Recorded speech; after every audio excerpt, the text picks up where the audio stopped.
आम आदमी पार्टी ने अब ग्राउंड जीरो पर बिजली के बिल विषय को लेकर हरियाणा भर में उतरना शुरू कर दिया है।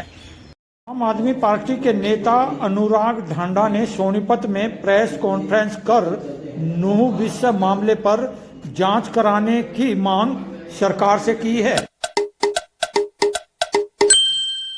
आंदोलन पूरे प्रदेश के अंदर इस वक्त चल रहा है और गांव-गांव में बिजली जनसंवाद किए जा रहे हैं, बिजली बिल जलाए जा रहे हैं, लोग महंगी बिजली से आज़ादी चाहते हैं। मैं इस संदर्भ में कुछ आंकड़े आपके सामने रख देता हूं, उसके बाद हम आगे चर्चा करेंगे।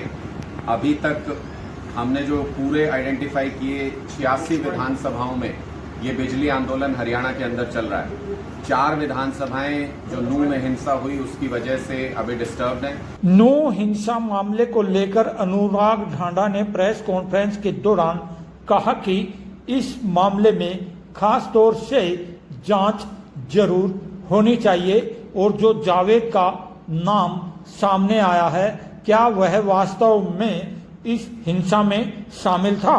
अब ये चर्चा का विषय है। पूरे देश में आप कहीं भी जाके पूछ लीजिए कि दंगा कौन सी पार्टी कराती है, लोग आपको जवाब दे देंगे। पूरे देश को समझ में आ गया इस देश में एक ही पार्टी है जो दंगा कराती है, पहले खुद और उसके बाद दूसरी पार्टियों के नेताओं का नाम लिख देती है उसमें, क्योंकि एफआईआर इनको करनी, जांच इनको करनी, माहौल इनको खराब करना। मैं तो ये सवाल पूछना चाहता हूं, हमने तो पहले दिन ये कहा कि जावेद एक तो जो एफआईआर में जगह लिखी हुई है उस जगह से 150 किलोमीटर दूर थे, जो हमारे नेता का नाम उसमें लिखवाया गया एक एफआईआर में, और उन्होंने सारे साक्ष्य, मोबाइल लोकेशन, सीसीटीवी कैमरा सब कुछ पुलिस को दे दिया है। इसलिए पुलिस ने ना कोई गिरफ्तारी की अभी तक उनकी, ना कुछ किया, क्योंकि सारे साक्ष्य उपलब्ध है कि वो वहां नहीं थे। लेकिन अगर जांच करना चाहते हैं तो जी ठोक के करे ना सरकार, रोका थोड़ी है किसी ने। सरकार इसकी जांच करे कि जावेद ये इसमें कोई इन्वॉल्वमेंट है तो उसको सजा दे, लेकिन वो वहां से हटा के सीएम ने अपनी वीआईपी सुरक्षा में दूसरे जिले में क्यों बुला लिया था? जब जांच हो रही है तो इस बात की भी तो होनी चाहिए कि हिंसा वाले दिन ही ठीक एसपी छुट्टी पर कैसे चले गए, उनकी छुट्टी किसने मंजूर कर दी थी?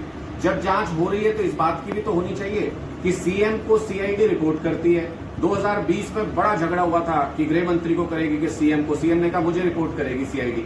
अब सीआईडी ने 10 दिन पहले सूचना दे दी कि संवेदनशील हालात हैं, यहां गड़बड़ हो सकती है। सीएम ऑफिस ने और सीएम ने वो सूचना अपने पास छुपा के क्यों रखी?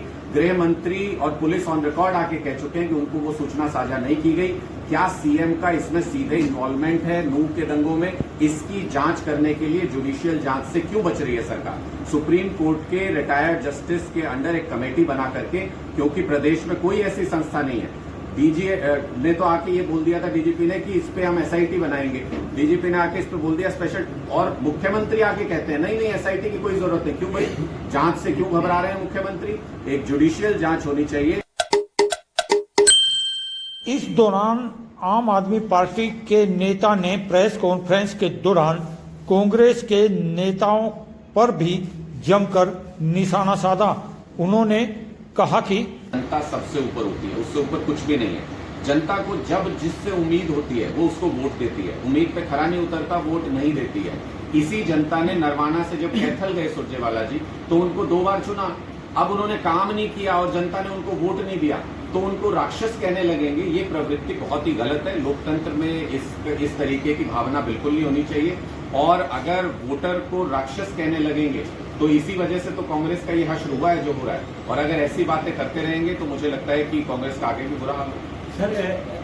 हरियाणा खास करके ये लोग आपस में लड़के खत्म हो जाएंगे अपने आप। इनके मीटिंग्स में जूते चप्पल चलते हैं, बाहर आके कहते हैं नहीं नहीं तकरार हुई थी, सिर्फ अंदर की खबर अगर किसी से पूछोगे तो जूते चप्पल चलते हैं, ये आपस में लड़के खत्म हो जाएंगे। इनको एक लोगों की चिंता नहीं है, इनको लोगों के मुद्दों के लिए नहीं लड़ना है एकजुट होकर के, इनको अपने पदों के लिए लड़ना है, इनको आपस में लड़ाई करनी है। इसलिए लोगों ने इनको रिजेक्ट किया, 1 बार किया, 2 बार किया, इस बार तीसरी बार कर देंगे यहाँ पे। और विपक्ष आपके समक्ष कार्यक्रम की जो आप बात करें सिर्फ शोबाजी है, कुछ नहीं है। वहां पे लोगों को इकट्ठा किया, वहां जो खिलाड़ी रहे, पूर्व खिलाड़ी वो विजेंद्र इनके वहां प्रोग्राम में मौजूद थे, उनको ऊपर कुर्सी तक तो दी नहीं गई बैठने के लिए, नीचे बैठे थे वो स्टेज के ऊपर। तो मुझे लगता है कि ये सिर्फ दिखाने के लिए, अपनी चौधराहट चमकाने के लिए, अपनी राजनीति चमकाने के लिए इस तरह के कार्यक्रम करते हैं। लोगों के मन से ये हट चुके हैं। पुराने नेता जिनकी वजह से हरियाणा का ये हाल हुआ, पिछले 55-56 साल में कोई भी मूलभूत सुविधा देने में ना भूपेंद्र हुड्डा जी कामयाब रहे, ना बीजेपी के कोई मुख्यमंत्री, ना इनेलो के, ना जेजेपी के, किसी का कोई नेता मूलभूत सुविधाएं नहीं दे पाया। फिलहाल आम आदमी पार्टी हरियाणा में 2024 चुनाव के विषय को लेकर अब ग्राउंड जीरो पर उतरकर कार्य कर प्रयास में जुट गई है कि उनकी सरकार एक बार किसी तरह से हरियाणा में बन जाए।